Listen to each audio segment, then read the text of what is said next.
Great. Thank you, Anne. Hi. Welcome to Friday afternoon at SSP. I am, frankly, astonished that you are here. So thank you. Thank you very much for being here. And he ate cookies for dinner last night. TMI, Anne. Great. So I wanted to talk about some recent technology decisions made at my organization, Public Library of Science, or PLUS. My name is Mark Johnson. I'm the Director of Marketing at PLUS. And before embarking on any kind of technology decision, I would say the first thing you always have to do is introspection. And that's be honest. Be honest about you. What are your resources? How deep are your pockets? What is your organization capable of doing? What are you really, really good at? What are the things that you kind of suck at? It's important to be aware of these things when you are making those kinds of decisions. And finally, do you have any kind of principles or guiding ideology that can help you in your decision-making process? So at my organization, looking at navel-gazing internally, PLUS is a not-for-profit publisher and an open access advocacy organization aimed at leading a transformation in research communication. And we publish the world's biggest journal, PLOS One, and 6 other prestigious open access journals. We publish a lot, and we reject a lot of manuscripts. As of May 26th, the total articles published by PLOS was over 185,000 articles. 2016 is the 15th anniversary of PLOS. We were incorporated in 2001, so we're celebrating our 15th anniversary. And we launched PLOS One in December of 2006. So this is also the year that we'll be celebrating the 10th anniversary of PLOS One.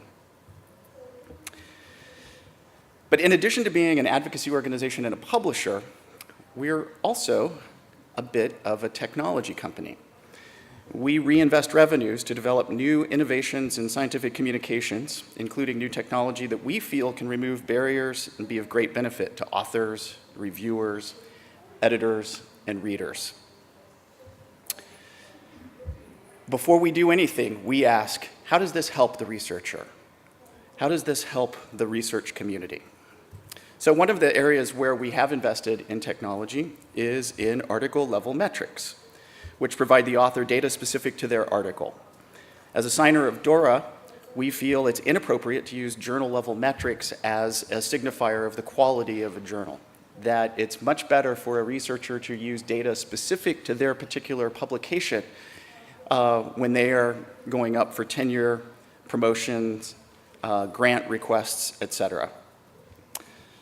So with PLOS article-level metrics, we give them the tools to be able to make the case for their high-quality output. And we're really excited because Crossref has picked up a variant flavor of PLOS ALMs as part of the Crossref event data product. And that's really, really exciting. Thank you, Jennifer Lynn. Thank you, Crossref. Speaking of metrics, before embarking on any kind of buy or build decision, work the numbers. Are you trying to save money? Then be sure you know where your current costs are. It's not just a matter of comparing sticker price. There's also potential labor costs, contractor costs, implementation fees, worst case scenario fees.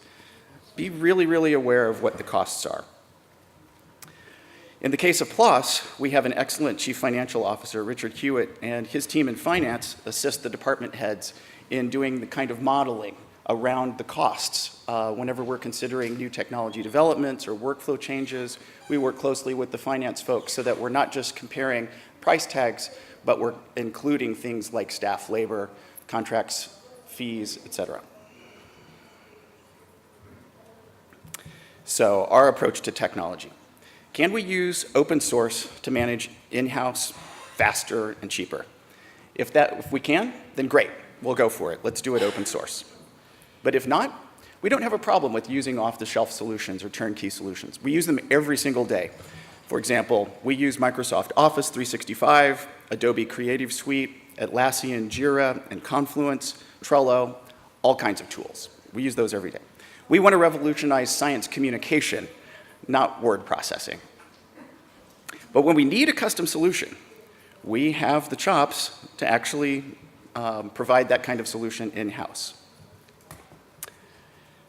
So based on these guiding principles, let me give you a few scenarios where we put them in action. Scenario one is advertising. Now, we don't make a lot of money on advertising, but it is an alternative revenue stream, which is important for the diversification of revenue for an open access publisher like us. Hopefully, if we can make more money on advertising, that's something that we could help use to keep our article processing charges lower. So it is important for us. Back in 2008, PLOS chose software called OpenX. It was open source software. It had a very active community of coders supporting that software back in 2008. Because it was open source, it was consistent with PLOS values. And for many years, it actually worked out really great. But after a few years, that developer community kind of moved on.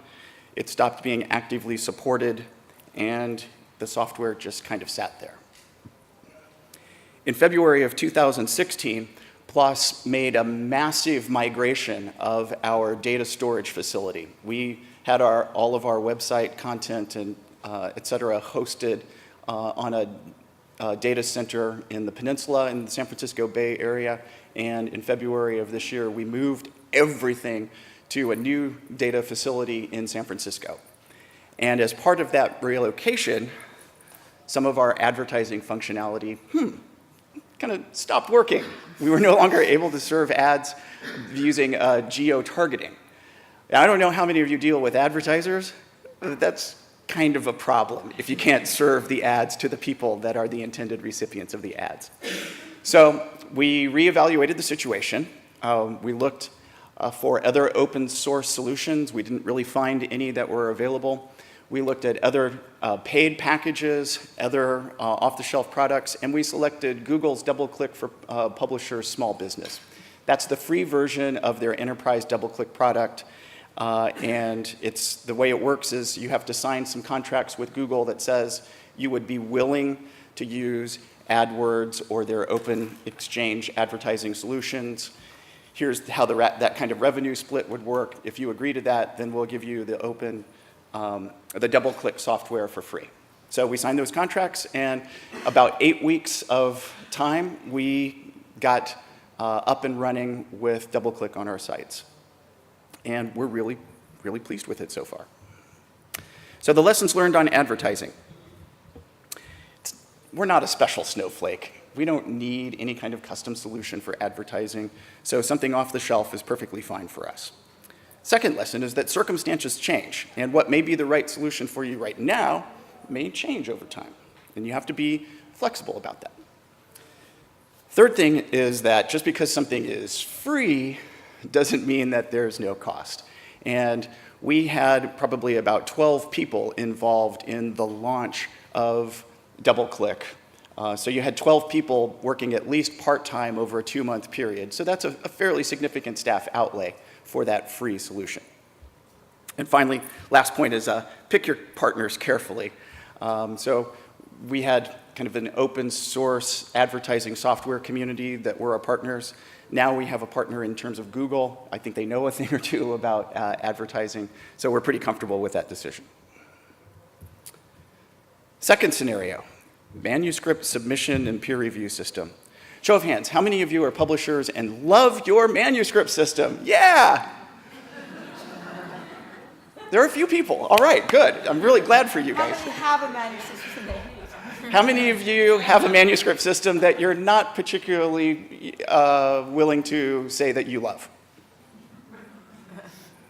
Okay, there are some people seeing sheepish, looking around for their vendors. Should I raise my hand? It's okay, it's okay. We're all amongst friends here. So, PLOS One is kind of a special situation as far as journals go. I'm looking at Kerry Crofy when I say that. He knows better than anybody how special PLOS One can be. David Crotty wrote in the Scholarly Kitchen, and I quote, that PLOS One is without a doubt the greatest success story in journal publishing for the current century. So thank you, David. That's a really nice quote. Really appreciate that. It is. It's the oldest and largest of the mega journals. It was launched in December of 2006, and we're celebrating its 10th anniversary later this year. And it's a broad, multidisciplinary journal. We publish just about all science and medical content within the scope of PLOS One. But in particular, a mega journal like PLOS One has workflow challenges that typical journals just don't have. So we need a system that is flexible and modular, where we can make decisions on an article-by-article basis rather than a journal profile, which is the way most of those manuscript systems are set up and configured. We have to be able to do things on a paper-by-paper basis because a paleontology paper is different than a clinical trial. There are different peer review processes that you would use for those different types of disciplines. And in order to manage that, you want your manuscript system to be able to accommodate those differences. So a year ago at SSP, I gave a presentation about flexible card-based manuscript systems, and I repeated that talk at ALPSP in September, and they kindly videotaped it. So if you want to check out that talk, I would encourage you to go online and look at that, because that's where I make the case about why we need flexible manuscript systems. I'm not going to do that here. But the end result was that manuscript systems actually can be a barrier to scientific progress. If they are slowing down the progress of a paper through your manuscript system because they are not coded correctly, then that's a barrier. And that's something that's core to the PLOS mission. We want to change that. We want to make it better. So we built Aperta, a new submission system that speeds up the publishing process by requiring less time for mundane tasks like and preserving more time for scientific discovery. And here's a screenshot of kind of the publisher view of Aperta. It is a modular task-based system, and we call the task cards. It kind of has that look of Trello, if you're familiar with the card-based Trello task management system. So our staff has insight into the overall process for each manuscript, and we can add or remove cards or tasks that would be appropriate for that specific manuscript. You don't have to go through in order. It's a non-linear system. You can just do the tasks in the order that's most convenient for you. For more on Aperta, I'll again point you to YouTube. We've got a video that explains it in greater detail, and I would encourage you to check that out. I co-wrote the script, and I recorded the music. So, very, very proud of that video. So, I'll leave you with just a couple of thoughts here. Try and do the right thing. So, we launched Aperta on PLOS Biology in early May. And the intention is to gradually, over the next few years, we'll roll it out to the other 6 PLOS journals, including PLOS One. And then we'll make the source code available for you all, for the broader scientific community. So that everybody can use it and benefit it. That's the goal that we have. So far, feedback has been promising. The May launch was what we call an MVP, a minimum viable product. And we did kind of a soft launch. We haven't promoted it very heavily. We wanted to give it time for the users to give us some feedback on it and let us know what they think of it so far. We still have a lot of work to do before it's available. It's really of value or of use for a journal like PLOS One, but we're working on it. And so far, so good. So the lessons learned on the manuscript system: if it's something that's core to your values and to your mission, then don't be afraid to make the investment. The manuscript system and peer review are really, really core to PLOS's mission of expediting the process of science communication. So we went there. We've really put the users first. And by users, we mean all of the system users, but particularly the authors. We want the author experience to be fantastic when they're using Aperta. And we have our primary goal with PLOS Biology is to allow the author to upload their manuscript to complete their initial submission in 10 minutes or less. Not quite there yet, but we're getting close. Third thing we've learned: Agile works. So we've adopted an Agile methodology throughout PLOS. It started with the technology groups, but other groups have started using the Agile process as well, which is really, really cool. The non-technical people are using the idea of epics and sprints, just like the technical people are. And that is helping us communicate internally and create better products. And then the last point, and this is like the asterisk, be flexible on cost. Be flexible on timeline. I've heard the rule of thumb, take your best estimate on how long it'll take and multiply that by 4, and then multiply that by 4. It's taking longer than we anticipated, but because we are an agile house, we are not setting firm deadlines.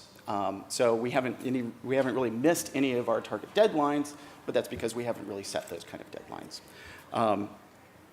But we are making the investment in Aperta for the long haul, and we're being patient, and we're really looking forward to the outcome. And with that, I will say thank you very much.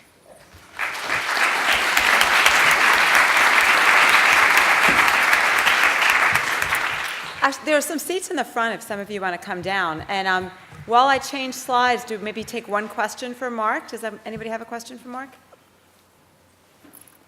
No? You're just drinking something? Okay. I intimidated everybody.